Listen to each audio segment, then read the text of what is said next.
Please give an energetic and warm welcome to the one and only Awadh Oja sir.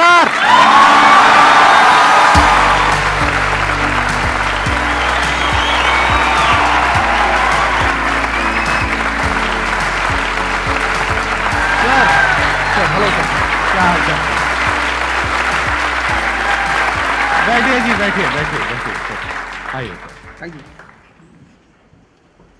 इससे पहले कि audience आपसे कुछ questions पूछे, मेरे माइंड में एक क्वेश्चन आ रहा है। आईएएस में कितने लोग हैं जो हर साल उसके लिए अपीयर करते हैं? 5 से 6 लाख के आसपास। और सीट्स कितनी है?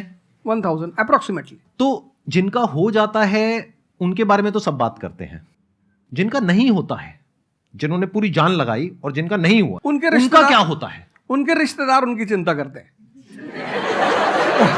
वो फिर उनकी चिंता करते हैं। नहीं, मैं आ रहा हूं, मैं आपके क्वेश्चन पे आ रहा हूं। ये पॉइंट इंटरेस्टिंग है, मैं समझना चाहूंगा कैसे। मैं बताऊं। हाँ। मैं दोनों मुद्दों पे बता। हम सब हारने से डरते हैं, और मजेदार बात है कि वो डर हमारी हार की वजह बनता है। 98% केसेस में हारने से क्यों डरते हैं? क्योंकि हम जानते हैं अगर हम हारेंगे तो वो जो पीछे 3 लोग बैठे हैं ना, रिश्तेदार, रिलेटिव्स और फ्रेंड, वो जीने नहीं देंगे। आप जब भी आईएएस की तैयारी करें, पहला अटेम्प्ट आपका सीरियस अटेम्प्ट होना चाहिए। आपने तैयारी किया, बेसिक्स तैयार किए, आपने एडवांस कोर्स तैयार किया, आपने कम से कम मेंस के 1000 आंसर्स लिखे हैं और मिनिमम 10,000 प्रीलिम्स के क्वेश्चंस आप सॉल्व कर चुके हैं, तब आप एग्जाम देने जाइए। सिर्फ एक अटेम्प्ट दीजिए। जिसने भी पहला अटेम्प्ट सीरियस दिया, उसको दोबारा तैयारी नहीं करनी पड़ती, रिवीजन करना पड़ता है। भाई आप देखो ना, जितने सारे सेलेक्ट लड़के होते हैं उसमें बहुत सारे नौकरी कर रहे होते हैं, जॉब कर रहे होते हैं। कुछ लोग मुझसे पूछते हैं, सर जॉब करते वक्त तैयारी हो सकती है? नहीं, जॉब करते वक्त तैयारी तो नहीं हो सकती, जॉब करते वक्त रिवीजन हो सकता है। 3 hours per day, 4 hours per day. तो मेरी एडवाइस ये है, क्योंकि ये एक बहुत रिस्की खेल है ये। मैं खुद ही बाहर हुआ, और फिर मैं कितने लोगों को देखता हूं जो 5-5, 6-6 अटेम्प्ट के बाद बाहर होते हैं। तो जिनको भी इस गेम में शामिल होना है, एक अटेम्प्ट सीरियसली आपका होता है, बहुत अच्छा है। आपको मैक्सिमम रिस्क लेना है तो आप 2 ले लो, उसके बाद आप अपना काम शुरू करो, जो आपका सेकंड लाइन थॉट था। कोई लॉयर बनना चाहता है, कोई मेडिकल लाइन में जाना चाहता है, कोई मतलब जो भी आप एंटरप्रेन्योर बनना चाहते हैं, आप करो, लेकिन अपने वो रिवीजन वाले 4 आवर बचा के रखो। आपने कितने अटेम्प्ट्स दिए थे सर? 4 अटेम्प्ट्स आपने दिए थे। और आपने कहीं से कोचिंग ली थी, यानी लाखों रुपए दिए थे कोचिंग में? नहीं, तब लाखों नहीं थे, तब हजारों थे। अच्छा, हजारों रुपए आपने खर्च करे थे, और आप एक मिडिल क्लास बैकग्राउंड से थे। तो टोटल 4 साल में आपका कितना पैसा लग गया होगा? रहना, खाना, पीना, और आपने तो पूरी तैयारी करी होगी, साथ में कुछ और नहीं किया होगा? I think so. कुछ नहीं किया, बिल्कुल। तो कितना आपका 4 साल में अच्छा खासा पैसा? 5-6 लाख रुपए लगे। 5-6 लाख रुपए उस समय लगे। आज के समय पे अगर किसी को कोचिंग लेनी है तो आई थिंक इससे 3-4 गुना, 5 गुना आराम से लगेगा। तो 15-20 लाख रुपए उस इंसान का लग गया, और वो है एक मिडिल क्लास बैकग्राउंड से। अब वो कहीं ऐसा तो नहीं कि वो ना यहाँ करा ना वहां करा 4-5 साल बाद? हाँ, वही मैंने कहा कि अब आप, जब हमारे समय तो ठीक था, अब आप रिस्क पूरा नहीं ले सकते। You have to be cautious. अब इनको कॉशियस होना पड़ेगा कि ठीक है, जैसे बड़े सारे लड़के क्या करते हैं, वो 1-2 अटेम्प्ट ऐसे ही देते हैं। अब तो इनके पास 6 अटेम्प्ट है। ओबीसी हैं तो और ज़्यादा है, SC ST हैं तो और ज़्यादा है। और मैं कहूँगा आप किसी भी कैटेगरी से आते हैं, आप 2 अटेम्प्ट से ज़्यादा कभी मत मानिए। ये पॉइंट बहुत अच्छा है कि आइडियली आपको अपने माइंड में ये रखना है कि एक ही अटेम्प्ट है मेरे पास में, मैक्सिमम अगर आपकी फैमिली अफोर्ड कर सकती है तो 2 अटेम्प्ट है। उसके बाद में अपने काम पे ध्यान देना है, और इसको एज अ रिवीजन की तरह देखना है, मतलब इसको साथ साथ में चलाना है। ये नहीं कि अपने 5 साल या 6 साल लाइफ के सारे यहीं निकाल दिए और सारा पैसा घर वालों का लगा दिया, या उन्होंने खेत बेच दिया, या लोन ले लिया। ऐसी बहुत कहानियां मैंने सुनी है सर लोगों की, और बहुत ही दर्द होता है ऐसी कहानियां देख करके। ऐसे लोगों की जो कहानियां हैं वो उसको सुन करके बहुत ही बुरा लगता है अंदर से। चलिए आगे बढ़ते हैं जी। Sir, I wanted to ask how to fight the basically fear that we feel. Like there are lot many fears that we face, not only in studies but in each aspect of life. There is some kind of fear. How to fight that? How to come back? How to have that courage in life? Fear बड़ी प्यारी चीज है। हमने कुछ words को बड़ा negative बना लिया है। जैसे अब बच्चा है 2 साल का, उसको तो फियर होता नहीं, उसे कुछ पता नहीं, उसने कोबरा देखा, जाके पकड़ लिया। वो तो बाद में घर वालों ने देखा तो पता चला कि भैया कोबरा पकड़ के घूम रहा है। लेकिन हम बड़े हो गए ना, अब हम कोबरा देखेंगे तो वो हमारी बॉडी की जो मैकेनिज्म है वो हमें वार्न करेगी, अलर्ट करेगी। That is natural fear. वो अच्छी चीज है। जिस चीज की आप बात कर रहे हो वो फियर नहीं है, वो ओवर थिंकिंग है। आज का जो युवा है वो फियर से परेशान नहीं है, वो ओवर थिंकिंग से परेशान है। अब ये ओवर थिंकिंग क्यों है, उस फैक्टर पे आते हैं। ओवर थिंकिंग की वजह क्या है? ओवर थिंकिंग की वजह यह है कि आज का समाज इतना एक्सपैंड कर चुका है। You are outside your house, तुमको तुम्हारी दोस्त मिल गई कि मैं कल लंदन से आई, क्या लाइफ है लंदन में यार, और मैं तो ये कर रही वो कर रही। आपको लगा हम ही पागल है यार, आईएएस की तैयारी कर रहे। फिर शाम को किसी फ्रेंड का फोन आ गया कि मैं तो अब ऑस्ट्रेलिया जा रही हूँ, मैं तो वहीं सेटल हो जाऊंगी। 90s में हमारे पास इतने स्कोप नहीं थे। हमारी जो लाइफ थी वहां ओवर थिंकिंग इसलिए नहीं थी, आपने भी सर देखा होगा, क्योंकि हमारे पास इतने स्कोप नहीं थे। आज तुम्हारी जनरेशन में यू हैव मल्टीपल फील्ड्स, मतलब इतने सारे फील्ड्स ओपन है। तो जब तुम घूम के चारों तरफ देखते हो और तुम देखते हो कि तुम्हारे ही साथ के लोग बड़ी सारी फील्ड में एक्सेल कर रहे हैं, काम कर रहे हैं, अर्न कर रहे हैं, तो तुम्हारा दिमाग भागना शुरू करता है। फिर क्या होता है, हमारे पेरेंट्स हमसे ज्यादा ओवर थिंकिंग करते हैं, क्योंकि बड़े हमको लेकर कॉशियस होते हैं। हाँ। एक हमने ओवर थिंकिंग की, हम अपना संभाल लें किसी तरह। हम घर के अंदर गए, मम्मी रो रही है कि वो निशा मिली थी, 20 लाख का पैकेज है उसका। दूसरा प्रेशर तुम्हारे ऊपर आ गया। ये जो प्रेशर्स हम मल्टीपल फेस करते हैं, तो एक तुम्हारा प्रेशर, एक माँ बाप का प्रेशर। पता लगा बुआ जी ने रात में फोन कर दिया, क्या कर रही हो जी? तुम सारे लोग प्रेशर से लड़ रहे हो इस वक्त, मल्टीपल फ्रंट पे। ये कोई फियर उयर नहीं है। ये प्रेशर दूर कैसे होगा, इस पे थोड़ी सी बात कर ले। जहां इंटरनल ताकत है वहां कॉन्फिडेंस है। आज का युवा क्या कर रहा है? बादाम का तेल लगा रहा है, बादाम की क्रीम लगा रहा है, बादाम का साबुन लगा रहा है, खा रहा गुटखा।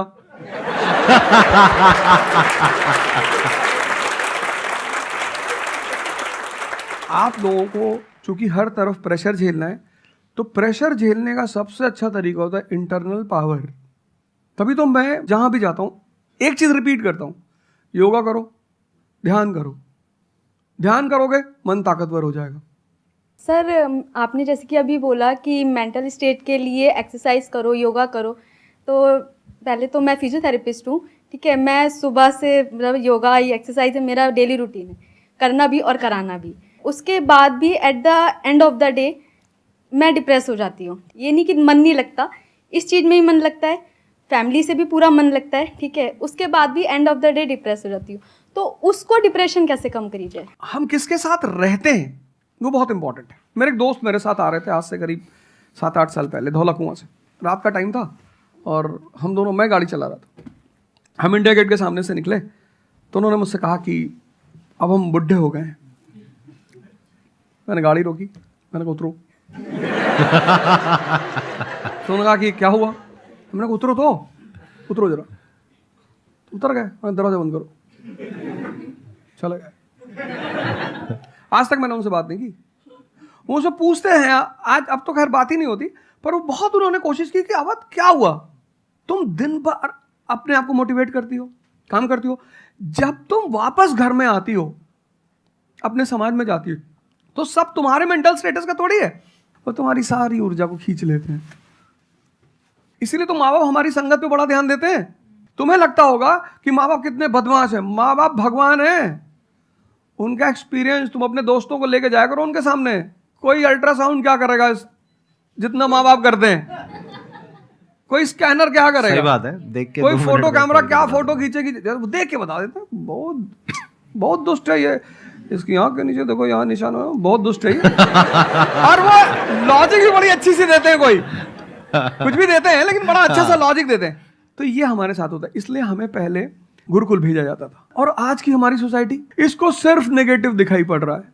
मैं अभी अब घर गया था, हमसे लोग कह रहे भैया 24 का चुनाव लड़ोगे?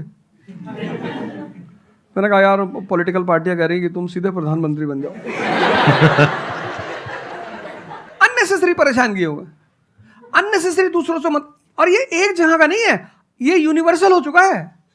तुमने कह दिया कि मैं आईएएस की तैयारी कर रही हूँ, अरे नहीं होता किसी का। तिवारी जी की लड़की दी थी, 2 साल बाद पागल हो गई।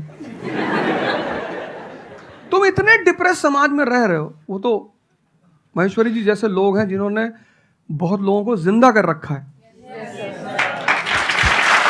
Thank you.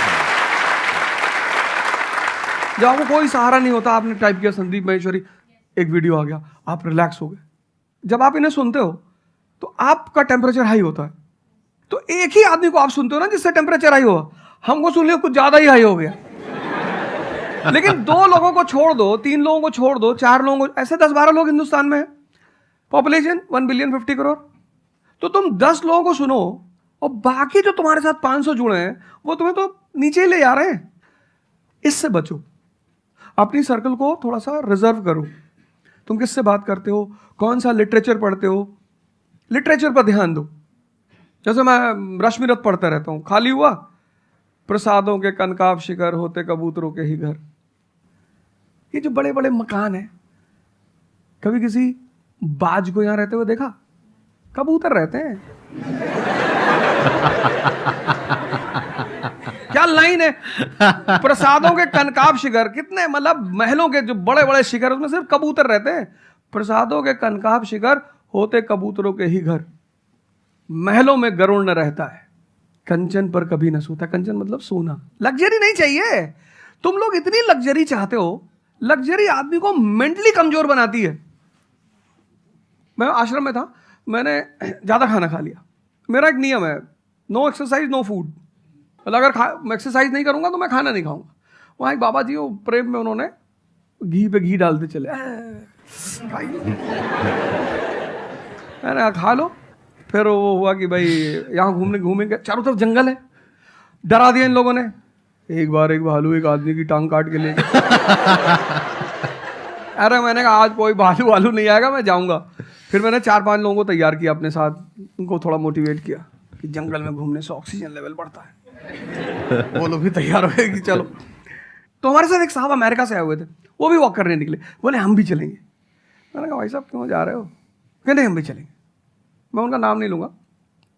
1 किलोमीटर के बाद उन्होंने मुझसे कहा मेरे बैग में यहाँ बहुत पेन हो रहा है। 1 किलोमीटर। तुम लोगों ने पता है अपने आप को कष्ट देना छोड़ दिया है। You are dying for luxury, you have become weak physically and mentally. थोड़ा थोड़ा सा कष्ट दो अपने आप को, थोड़ा टेम्परेचर हाई रखो, थोड़ा बड़े टेम्परेचर वालों के साथ रहो। हमने अपने आप को कष्ट, हम कौन सी नॉवेल पढ़ रहे हैं? Half girlfriend. अच्छी है, अच्छी है, अच्छी, मैं ये नहीं कह रहा हूं, मैं कुछ बोल देता हूं। अच्छी है मतलब आपने पढ़ी है।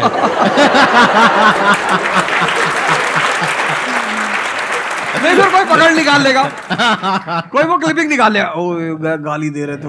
नहीं, आपने बहुत सारी गलतियां कर दी, आपकी जनरेशन ने अपने को कष्ट देना छोड़ दिया। हाँ। आप पढ़िए बड़े बड़े लोगों, अंबेडकर को पढ़ो, उनका जीवन संघर्षों का, प्रभु राम का जीवन पढ़ो। ये सब संघर्ष, ये सब लोग हैं जिन्होंने जीवन में लड़ाइयां लड़ी हैं। आपने उनको साइडलाइन कर दिया। आप राणा प्रताप के बारे में कुछ जानते ही नहीं हो, आपको वो पोएम याद ही नहीं है, खूब लड़ी मर्दानी वो तो झांसी वाली रानी थी। आपको तो एक चीज बता दी, twinkle twinkle how I wonder. आप वंडर किए जा रहे हो पूरी जिंदगी में। आपने कहा कि पूरे दिन मैं अपना काम करती हूँ, दैट इज फिजियोथेरेपी जो आप करते हैं, और शाम तक आते आते आपको थोड़ा सा डिप्रेस फील होता है, थोड़ा सा डाउन फील होता है, तो उसके पीछे क्या रीजन है आप बताइए। जैसे कि मैं बाकी पेशेंट देखती हूँ पूरा दिन में, हाँ। बट जब मैं घर पे आती हूँ तो मैं अपने मम्मी पापा को देखती हूँ। ठीक है।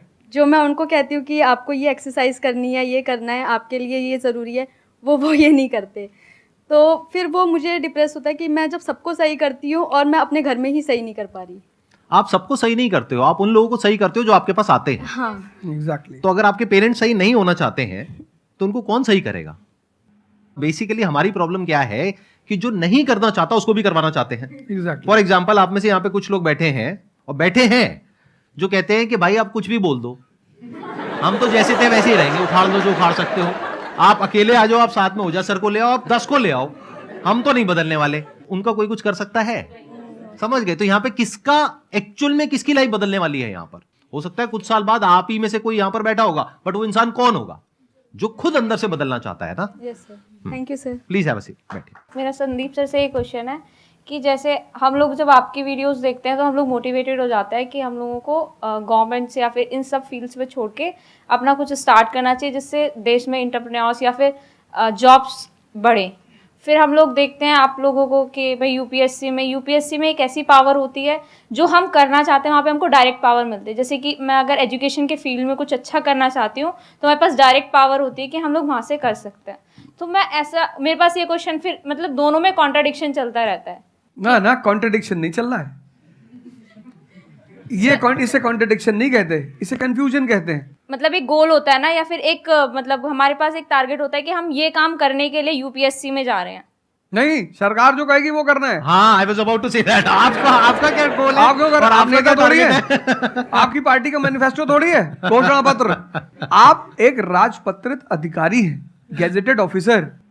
आपका जो मिनिस्टर होगा फोन मिलेगा, मैडम जी हाँ ये कस्तूरबा गांधी प्लान में अभी तक कितना काम हुआ जी sir, I give the review in the evening sir. Okay thank you ठीक है मैडम, बाय, खत्म। सो आपका कहने का मतलब है कि जो सिविल सर्वेंट बनते हैं या आईएएस ऑफिसर बनते हैं उनके पास कोई पावर नहीं होती? पावर होती है जब तक जनता अपनी पावर नहीं समझती। आज की डेट में इस देश में पावरफुल कौन है? जनता। We the people of India solemnly resolve. Yes sir. ये जनता बेचारी पावर जानती है तो डीएम का ऑफिस में चले जाते हैं, हुजूर इसको बेचारे को बताएं, नेता देखा, मेंबर ऑफ पार्लियामेंट देखा, पैर छू लिए, तेरे फूफा है? नहीं भैया नहीं भैया सांसद जी हैं। सांसद जी हैं तो क्यों पैर छू रहा है? तो पावर इस असलियत में इस देश की जनता के पास है। चूंकि वो जानती नहीं है इसलिए तुमको इनके पास इनको काम करने का अधिकार है। ये है the right to work, the right to implement. लेकिन चूंकि जनता अपने अधिकार को नहीं जानती तो तुम्हें दूर से दिखाई पड़ता है कि अरे आप बेटा कंफ्यूजन से बाहर आओ, ठीक है? और ग्लैमर मत देखो। आप बेसिकली पावर नहीं देख रहे हो, आप ग्लैमर देख रहे हो। आपको जो करना है उसको डिसाइड कर लो आप, और उस रास्ते पे आगे बढ़ो कि आप कल किसी भी फील्ड के मुकेश अंबानी बन जाओ, अडानी बन जाओ, वॉरेन बफेट बन जाओ, बिल गेट्स बन जाओ, इस रास्ते पे जाओ। Thank you sir. मैं यहाँ पे थोड़ा सा ऐड करता हूँ कि जो आपने बोला ना कि ये कॉन्ट्रडिक्शन है, सबसे पहले तो जो सर ने बोला कि ये कोई कॉन्ट्रडिक्शन नहीं है, ये कंफ्यूजन है, बिल्कुल सही बात है। अब कंफ्यूजन क्या है, उसकी जड़ क्या है? आप क्या कर रहे हो? आप बस हम लोगों की बातें सुन रहे हो। यहां से मैंने कुछ बोला, इन्होंने कुछ बोला, दोनों अलग अलग स्टैंड पॉइंट है। मतलब इस दुनिया में आर्ट्स भी है, साइंस भी है, कॉमर्स भी है। अब आप कहोगे अब तीनों में कॉन्ट्रडिक्शन है। अरे कॉन्ट्रडिक्शन नहीं है, अलग अलग लोगों के लिए अलग अलग स्ट्रीम्स है। डिपेंड्स अपॉन कि आपकी प्रेफरेंस क्या है, आपकी प्रायोरिटीज क्या है। तो आपको तीन चीजें देखनी पड़ेंगी, एक अपना पास्ट, अपना प्रेजेंट और अपना फ्यूचर। कि पास्ट में आपने कैसा परफॉर्म किया है। अगर आप पढ़ाई में बहुत अच्छे रहे हो तो आपको क्लियर नजर आएगा कि अच्छा मुझे पढ़ाई से रिलेटेड कुछ करना है, तो वहां से रास्ता क्लियर हो जाता है। बट अगर आपके दिमाग में 24 घंटे बिजनेस आइडियाज घूमते रहते हैं, जहां भी जाते हो वहां पे गोलगप्पे खा रहे होते हो, आपके दिमाग में चल रहा होता है अबे इतने पैसे ले लिए, उसमें से इतने का गोलगप्पा, इतने का पानी है, पानी तो इतना फ्री होता है, मेरे से लिया 20 रुपए, ये तो 5 रुपए का काम है, तो 15 रुपए इसके पास में गए, कितने लोगों ने एक दिन में खा लिए, इतने पैसे कमा लिए, व्हाटएवर। अगर इस तरह का आपका माइंडसेट है तो वहां पे एंटरप्रेन्योरशिप, स्टार्टअप, इन सब चीजों का बेनिफिट है। तो हर रास्ता हर एक के लिए नहीं होता है। तो ये आपको कैसे समझ आएगा? अपने पास्ट को देख करके। दूसरा, अपने प्रेजेंट को देखो कि आपके पास में क्या रिसोर्सेज हैं। सोचने से क्या होता है, आपको ये भी तो देखना पड़ेगा आपके पास में क्या रिसोर्सेज हैं। उसके बेस पर आप सोच सकते हो ना। कल को आप कहो कि मैं एक टेलीकॉम कंपनी लॉन्च करूंगी जो कि जियो को कंपटीशन देगी, ठीक है, सोच लो। कुछ नहीं होगा। क्या है पीछे, बैकग्राउंड क्या है, आपके पास में क्या रिसोर्सेज हैं, how are you going to compete. तो आप फालतू में कुछ भी सोच रहे हो ना। तो यहां पे कॉन्ट्रडिक्शन क्या है, कंफ्यूजन क्या है? कुछ भी नहीं। तो जब आपके रिसोर्सेज ही आपको अलाउ नहीं कर रहे वो करने के लिए, तो सोच क्यों रहे हो? तीसरा, फ्यूचर में आप अपने लिए कैसी लाइफ चाहते हो। जैसे सर ने कहा कि पावर नहीं मिलती है वहां पे सर्व करना होता है। इस गलतफहमी से बाहर आ जाओ कि वहां पे पावर मिल जाएगी। पावर तो पूरी की पूरी एक हिरार्की है, जिस हिरार्की में टॉप पर पब्लिक बैठी है एक्चुअल में, वो हमें पता ही नहीं है। हमारे हाथ में पावर है, किसको वोट करना है, किसको पावर में लेकर के आना है। फिर उनकी पावर के अकॉर्डिंग आगे पावर का डिस्ट्रीब्यूशन होता है, पॉलिसीज का डिस्ट्रीब्यूशन होता है, फिर उसको इंप्लीमेंट करना होता है। तो आपको देखना है कि आपको एग्जैक्टली लाइफ में चाहिए क्या है। कि अगर आपका माइंड है बहुत ज्यादा क्रिएटिव, कि आपको हमेशा दिमाग में आइडियाज घूमते रहते हैं कि कुछ अजीब करना है, कुछ अलग करना है, ये करना है, वो करना है, तो फिर वो रास्ता आपके लिए नहीं है। क्योंकि वहां पे आपके पास में पावर नहीं है, रिस्पॉन्सिबिलिटी है। But once you go in the entrepreneurship space, वहां पे रिस्पॉन्सिबिलिटी नहीं है, वहां पे पावर है, पावर टू क्रिएट। अब आपको देखना है कि एट द एज ऑफ 42, 48 आप किसके जैसा बनना चाहते हो। अगर एक टीचर बनना चाहते हो तो ये रास्ता है। उसके अलावा जिन्होंने यूपीएससी को क्रैक किया है उन लोगों का आप लाइफस्टाइल देख सकते हो। वैसे बनना चाहते हो, बहुत बढ़िया। मेरे जैसा बनना चाहते हो, बहुत बढ़िया। किसी और के जैसा बनना चाहते हो, बहुत बढ़िया। बट किस बेस पर? अपनी पर्सनालिटी को देखो ना, क्या लाइन हो रहा है। सर एक्चुअली आपका सेशन देख के मैं पब्लिक स्पीकिंग सीख रहा हूँ। तो कॉन्फिडेंस बढ़ाने के लिए जो आसपास के स्कूल है ना, स्कूल क्लासेस जो है उनके पास मैं जाता हूँ बच्चों को थोड़ा सा ये करने के लिए। तो मैं जाके वहाँ पे रश्मि रथवी सुनाता हूँ, मेरे को आती है थोड़ी थोड़ी, तो मैं वो सुनाता हूँ। छत्रपति शिवाजी महाराज के बारे में सुनाता हूँ। तो उन बच्चों का मैंने थोड़ा नोटिस किया, तो वो क्या कह रहे थे मुझे कि सर जो टीचर है अभी जो सिखा रहे हैं वो बस सब्जेक्ट के बारे में बताते हैं और बोरिंग तरीके से सिखाते हैं, ना कोई एक्स्ट्रा कुछ एक्टिविटी नहीं करवाते, कुछ नहीं करवाते। और जब ऐसा कोई एडिशनल गेस्ट आता है जो कुछ एडिशनल सिखाता है तो उनका माइंडसेट थोड़ा चेंज होता है कि सामने वाले टीचर से भी वो वही एक्सपेक्ट करते हैं। तो मुझे कभी कभी लगने लगा है कि मैं जाके गलत कर रहा हूँ या वो टीचर का, वो स्टूडेंट का देखने का नज़रिया बदल रहा है, तो वो वहीं से वो एक्सपेक्ट कर रहा है और उनका मन वहीं पे नहीं लग रहा है वो सब्जेक्ट में। तो अभी मैं क्या काम करने के दो तरीके हैं। एक, आपको काम करना ही है, कोई ऑप्शन नहीं है। एक है आप किसी भी कीमत पे काम करना चाहते हो। जैसे मैं किसी भी कीमत पर पढ़ाना चाहता ही हूं। इसने मुझे इज्जत दिया, सम्मान दिया, प्रेम दिया। मैं एक शादी में गया था 2 दिन पहले, लोग दूल्हे उल्हे को छोड़ के मेरे पास आ गए। दूसरा बेचारा फ्रस्ट्रेशन में आ गया कि यार हमसे मैसेज किया, अब तुम यहाँ से चले जाओ। मतलब उनके भाई ने मुझे मैसेज किया, बड़े भाई ने कहा अब यार तुम यहाँ से जाओ, शादी नहीं हो रही है। मतलब वो द्वार चार वगैरह सारा प्रोग्राम था, वो सब बाहर हो जाओ सर। तो हमारा जो देश का शिक्षक है उसके मन में कोई मोटिवेशन नहीं है कि वो क्यों पढ़ाए। जैसे हमारे घर मामा आए हमारे, उनके आने पे हम बड़े खुश होते थे कि मामा आए। क्यों? क्योंकि हमें पता था कि ये जब जाएंगे तो पैसा देके जाएंगे। इस देश के शिक्षक को, सरकार को कुछ ऐसा करना चाहिए कि उसके मन में एक मोटिवेशन हो कि 6 बजे का स्कूल है, वो सुबह 4 बजे पहुंच जाए। कुछ ना करे इस देश की सरकार, सिर्फ उनको वीआईपी का दर्जा दे दे। फिर आप देखना, पैसा तो कौन नहीं कमा रहा है, शिक्षक सम्मान चाहता है। तो मैं अपने टीचरों से पुराने मिलता हूं, तो जैसे कहीं मिल गए वो सड़क पे, मैं खड़ा हो गया, रोक दिया सब, हाँ सर, पैर चले, तुरंत ऐसे सीना उन्हें चौड़ा कर लेते हैं कि हमारा बच्चा है जी। शिक्षक एक दुनिया की ऐसी लॉबी है जिसको सम्मान चाहिए। आप लोग कहीं भी अपने पुराने टीचरों को मिला करो, ठीक है, हो सकता है उन्होंने आपको कभी मारा हो, डांटा हो, कुछ बोला हो, लेकिन अब आप उनको थोड़ा सम्मान दे दिया करो, उससे बड़ा उन्हें फील होगा। हमारे देश के शिक्षकों के पास इनर मोटिवेशन की कमी है। कुछ लोग हैं जो इंडिविजुअल मोटिवेटेड रहते हैं, वो करते हैं कई सारे टीचर, लेकिन वो इंडिविजुअल। कुछ लोग होते हैं ना जिनको अपने धर्म का एहसास होता है, उनके लिए वो ड्यूटी नहीं होती, वो धर्म है उनका। तो वो तो जैसे भाई आप जाके आप धर्म के रूप में कर रहे हैं, हाँ। 2-4 टीचर और भी कर रहे हैं, 10 टीचर और भी कर रहे हैं, लेकिन सरकार को टीचरों को कुछ तो ऐसा करना चाहिए कि उन्हें फील हो कि नहीं यार ये हमारा देश है, ये हमारे बच्चे हैं, हमें इनको बनाना है और ऊपर उठाना है। तो अगर सरकार कुछ ऐसा कर देगी ना, सेल्फ मोटिवेशन दे देगी, अरे फिर तुम देखना इस देश के टीचरों को। सर इसमें आपसे बात करते करते ना मेरे माइंड में एक सॉल्यूशन आ रहा है, क्योंकि एज एन एंटरप्रेन्योर मेरे माइंड में सिस्टम्स एंड प्रोसेसेस घूमते हैं। मतलब मेरे माइंड में ये घूमता है कि कैसे एक प्रॉब्लम है उसको सिस्टम में कन्वर्ट कर दिया जाए, जो कि वो काम अपने आप हो जाए। क्योंकि ऐसे बहुत ही कम टीचर्स होंगे जो अंदर से मोटिवेटेड होंगे। तो ये थ्योरेटिकली तो बड़ा अच्छा लग रहा है सुनने में, बट हजारों में कोई एक आध होगा। बिल्कुल। तो अब मेरा स्टैंड पॉइंट क्या है कि क्या हो अगर जैसे हम ई-कॉमर्स वेबसाइट्स पे जाते हैं, वहां पे प्रोडक्ट के रिव्यूज होते हैं। रिव्यू कौन देता है? जो कस्टमर है। तो टीचर का रिव्यू कौन दे सकता है? जो बाहर बैठा है उस कमरे से, वो या जो कमरे के अंदर बैठे हैं। तो अगर कुछ ऐसा सिस्टम हो जाए, एक ऐसा प्लेटफॉर्म बन जाए गवर्नमेंट का जहां पे सारे टीचर्स लिस्टेड हो और based upon the number of reviews and the quality of reviews उनको रिवॉर्ड दिया जाए अच्छा ऑटोमेटिकली। कि मतलब जो नंबर 1 पे आया उसकी सैलरी डबल, कि अगर उसकी 50,000 है तो 1 लाख। बहुत अच्छा सोल्यूशन। और जिसके इतने रिव्यूज आए, यानी जिसके 4 स्टार या उससे ऊपर आए, उनकी सैलरी सीधा डबल हो गई। तो फिर देखो क्या मजा आता है। फिर हिस्ट्री पढ़ाने का जो स्टाइल है ना, वो सारे टीचर्स आएंगे अवध ओझा सर के चैनल पर और आ करके सीखेंगे भाई क्या कहानी है ये, ऐसे कैसे पढ़ाएं कि बच्चे दीवाने हो जाए। और फिर अपने आप को अपग्रेड करेंगे। नहीं तो अपग्रेड करने की मोटिवेशन कहाँ है? जैसे एक एंटरप्रेन्योर होता है, उसके पास में तो मोटिवेशन होती है कि अगर मैंने अपने जो भी प्रोडक्ट है, सर्विस है या काम है, उसको अपग्रेड किया तो करते ही मेरे को इमीडिएट रिवॉर्ड मिलेगा। जैसे सेल्स टीम में अगर आप कहीं पर काम करते हो, कितने लोग सेल्स डिपार्टमेंट में है, अलग अलग कंपनी में जो जॉब कर रहे हैं, तो सेल्स में इंसेंटिव का एक सिस्टम होता है।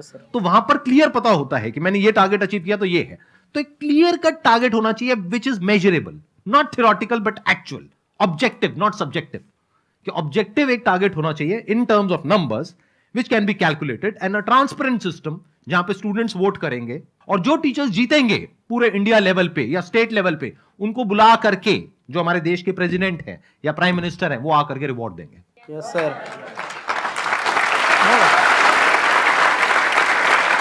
Thank you so much sir आने के लिए यहाँ पर, दिल से धन्यवाद, मुझे बड़ा अच्छा लगा आपसे बात मुझे करके। बहुत अच्छा लगा यहाँ आके। Thank you so much.